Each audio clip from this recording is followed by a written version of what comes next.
What's up, rockers? Today we're going to tackle a challenge that's been brewing in the comment section of Shinchi42, a question about what is the best civilization for free to play. So we are going to tackle this challenge and we're going to be picking 3 civilization that is the best for free to play, and then we're going to pick one out of those 3 as the clear winner of the best civilization for free to play.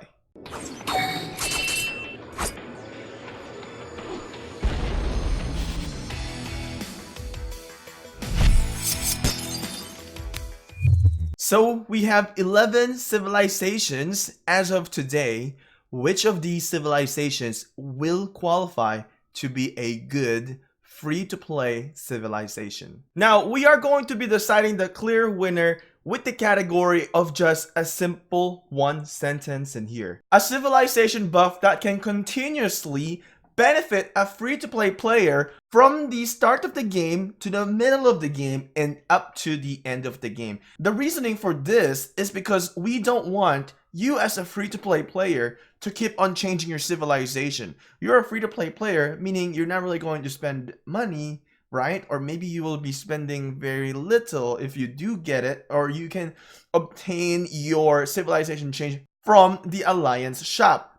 But we don't want to do this. We're going to try to limit this to where you're actually not going to change so we can maximize the resources that you have. We are going to pick 3 civilizations now. I'm not going to go through every single civilizations in here. We're just going to go and pick 3, and then we're going to pick the clear winner. Now, I highly suggest that you, as a viewer, to watch the entire clip because you don't want to be missing out on any valuable information when you are doing some skipperoo. Okay, first civilization here is going to be Germany. Next one will be Spain.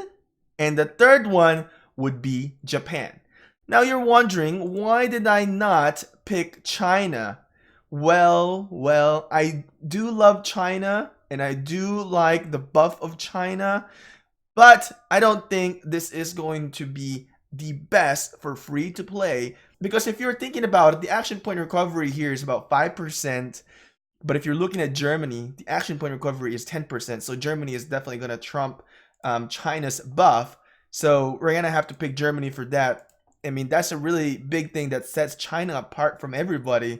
It does have the building speed by 5%, but we're going to decide that I think troops is going to be better than the building speed, and I know you need the building speed, especially in the early to middle stages of the game, and if you are a free-to-play player, right, you want to have that faster building speed, but also you want troops. You're actually doing a lot more troop training than doing a lot of building. At the end of the day, my goal is for you to not switch civ. So if you end up picking China, you're going to end up having to switch civ later on once you have your maxed building. So we're going to be picturing this at the end of the game. So we've also picked Spain here as one of the free-to-play civilization that I suggest. The reason why I picked Spain is because in here you can actually benefit from early stages of the game, middle stage, and also at the end stage of the game. Experience gained from barbarian and other neutral units, you're going to benefit that, especially in the early game when you want to level up or max out your commander. Now, resource production by 20%. This one, to maximize it, is going to be on the end game. You're not going to see the big effects in the early stages of the game. Maybe in the middle stage, but not in the early stage.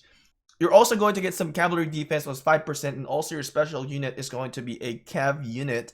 Now, this is going to be benefiting you a lot because a lot of players, actually a lot of free-to-play that I've seen, are using cavalry units because they are able to mobilize better in the battlefield. So you're not going to get caught up much by the pay-to-wins.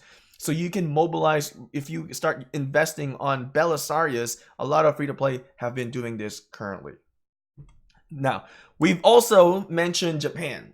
You may be wondering why Japan. There's no use for the scouting march speed at the end stages of the game. Yes, there is no use of it at the end of the game. So in the early stage and the middle stage, this is going to be very helpful for the scout marching speed. So where's that scouting help in the late game? Actually, it does have some function in there. You can scout quickly your enemies and see what kind of troops they have.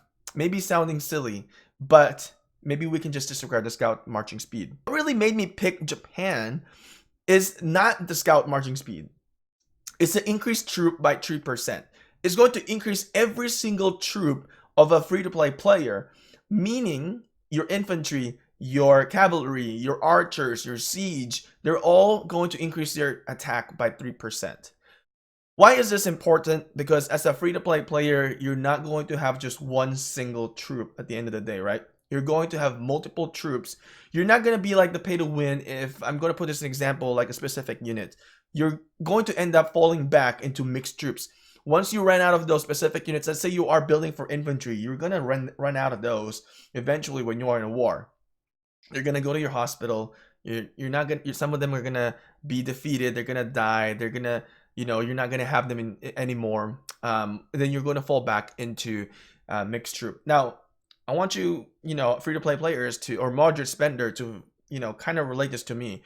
I spend a good amount in the game, and I still fall back into mixed troops. So that's just a good reference there. And also, I want to point out here the resource gathering by 5%. Why Japan is one of the good free-to-play civilization is because of the resource gathering plus 5%. This is not just one specific resources. This is going to be all resources: food, wood, stone, gold, gems, right? So you can gather a lot faster, and this is going to be benefiting you as a free-to-play player. So if you guys are wondering right now in the middle of this, let me know in the comment section below, which civilization do you guys think will win the #1 spot? So I think for overall pick, I would pick Germany as the free-to-play player civilization. Now, this is only my opinion. Every single one of you guys may have a different opinion because we all have different mindsets, right? You guys may have a different choice. For me, I think Germany is the best free-to-play player civilization, or maybe a moderate spender as well. So some of the reasoning for this is that cavalry is one of the most popular units in the game. Second, you are going to end up training a lot of troops, and that's something that you want: training speed, and also action point recovery. You want to be able to defeat barbarians. By defeating barbarians, you're going to be getting some loots as well, defeating barbarian forts. So with this, you're going to be obtaining some Arrow of Resistance and Book of Covenant by using your action points. Now, the best civilization for free-to-play, this is more of a generic.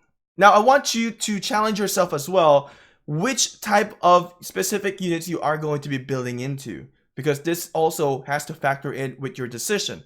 Let's say I'm a free-to-play player and I want to play as a tank. I want to play into the infantry role. I would suggest actually Rome is the best out of every civilization that will run infantry.